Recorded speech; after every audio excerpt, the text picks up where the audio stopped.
Just अभी मैंने बताई कि कोलिगेटिव प्रॉपर्टी क्या होती है, किसी भी सॉल्यूशन की वो प्रॉपर्टीज जो सिर्फ और सिर्फ सॉल्यूट पार्टिकल के किस पे डिपेंड करती है, नंबर पे डिपेंड करती है, उनको कहा जाता है कोलिगेटिव प्रॉपर्टी। तो अभी हमने बताया हमारे पास 4 कोलिगेटिव प्रॉपर्टी है पढ़ने के लिए। एक है relative lowering of vapour pressure, दूसरी होती है elevation of boiling point, depression of freezing point, और चौथी क्या है हमारे पास बेटा, ऑस्मोटिक प्रेशर। तो उसमें से सबसे पहली जो प्रॉपर्टी है relative lowering of vapour pressure, इसके बारे में आज हम लोग स्टडी करने जा रहे हैं। ठीक है, तो relative lowering of vapour pressure जैसे कि हमने पढ़ा था बेटा रॉड फ्लो का सेकंड केस, हम लोगों ने बेटा रॉड फ्लो पढ़ा था, उसके अंदर सेकंड जो हमने केस पढ़ा था, जो सेकंड केस था उसके अंदर हमने क्या देखा था, जब हम एक वोलेटाइल सॉल्वेंट, इसको बेटा वोलेटाइल सॉल्वेंट, उसको उसके साथ क्या मिला दें बेटा, नॉन वोलेटाइल सॉल्यूट मिला दें। क्या मिला दें, नॉन वोलेटाइल सॉल्यूट मिला दें। ठीक है, तो ध्यान दीजिए बेटे, इधर वोलेटाइल का मतलब होता है कि ऐसे सब्सटेंस जिनकी वेपर बनाई जा सकती है, और नॉन वोलेटाइल का मतलब है जिनकी वेपर नहीं बनाई जा सकती। तो मान लिया बेटा ये जो सॉल्वेंट है वो है A और जो सॉल्यूट है वो है B। तो यहाँ पे हमने क्या करा बेटा, इस तरीके से एक कंटेनर में हमने सब्सटेंस A को ले लिया। तो हम जानते हैं एक वोलेटाइल सब्सटेंस है, इसकी वेपर बनेगी, वेपर जब बनेगी तो वेपर लिक्विड के सरफेस पर प्रेशर भी लगाएगी।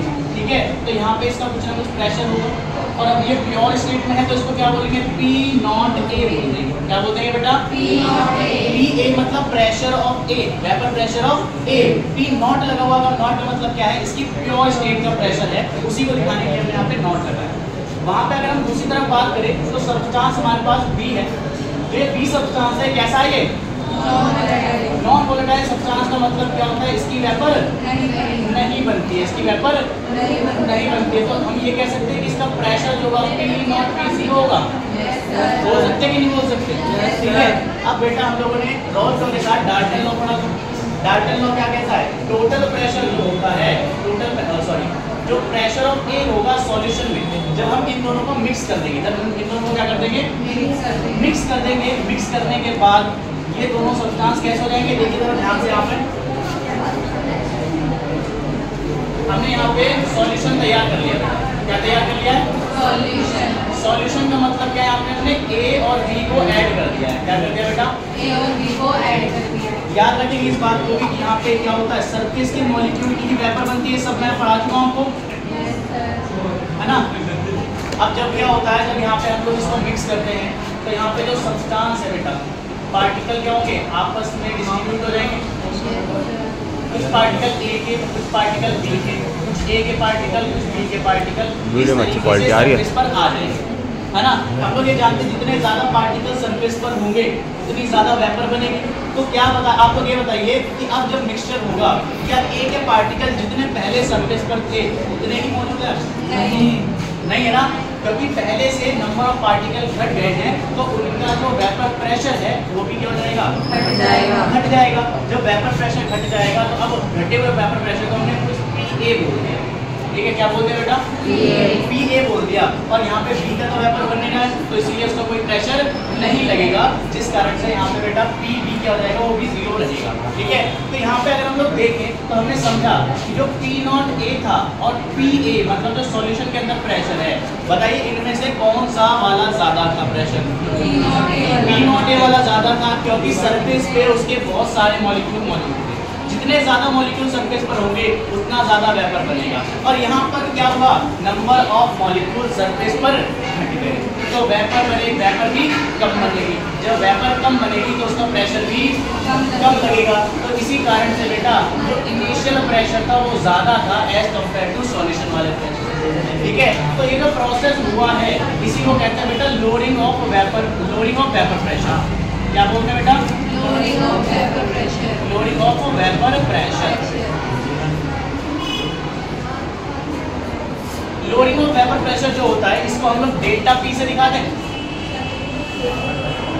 डेल्टा P, और A की बात करें तो डेल्टा P A बोल दिया हमने।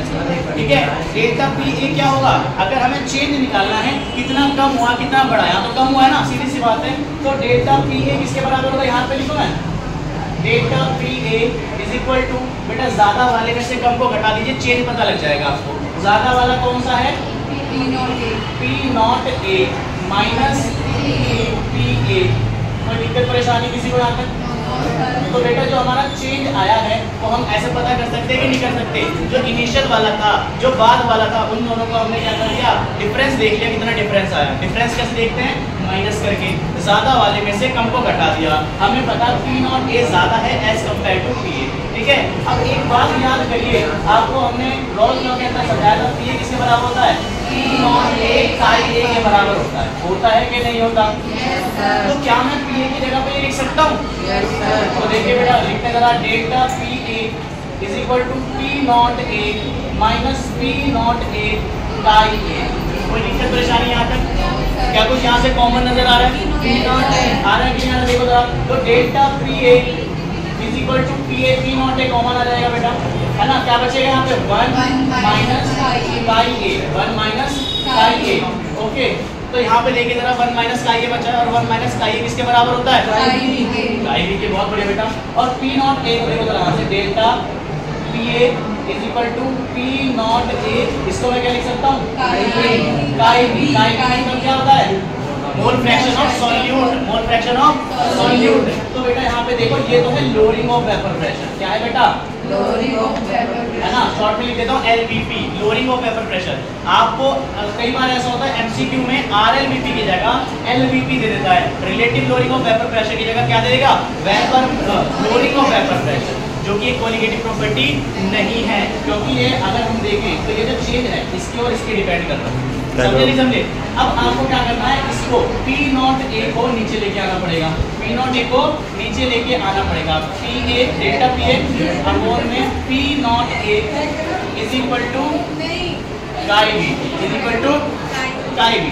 पी नॉट ए आपको delta P upon P not A is equal to chi B, is equal to chi B. अब देखिए जरा आप ध्यान से, तो केवल और केवल किस पे डिपेंड कर रहा है? सॉल्यूट पे, मोल फ्रैक्शन ऑफ सॉल्यूट। तो सॉल्यूट के पार्टिकल, मोल फ्रैक्शन होता क्या है? मोल्स ऑफ सॉल्यूट, ठीक है, अपॉन में टोटल मोल्स, ठीक है। कि टोटल सॉल्यूशन में जितने भी मोल्स हैं उसके अंदर हमारे सॉल्यूट के कितने मोल हैं, यही तो निकालते हैं। और मोल का मतलब क्या होता है? मोल एक नंबर है, नंबर पार्टिकल का नंबर। यहाँ पे सॉल्यूट पार्टिकल का नंबर जितना ज्यादा हो जाएगा उसके ऊपर ही तो डिपेंड करेगा, ये चेंज नहीं करेगा। बात आ रही है समझ के नहीं आ रही? तो ये है एक्चुअल में RLVP, relative lowering of vapour pressure. क्या बेटा सभी को समझ आई बात? ये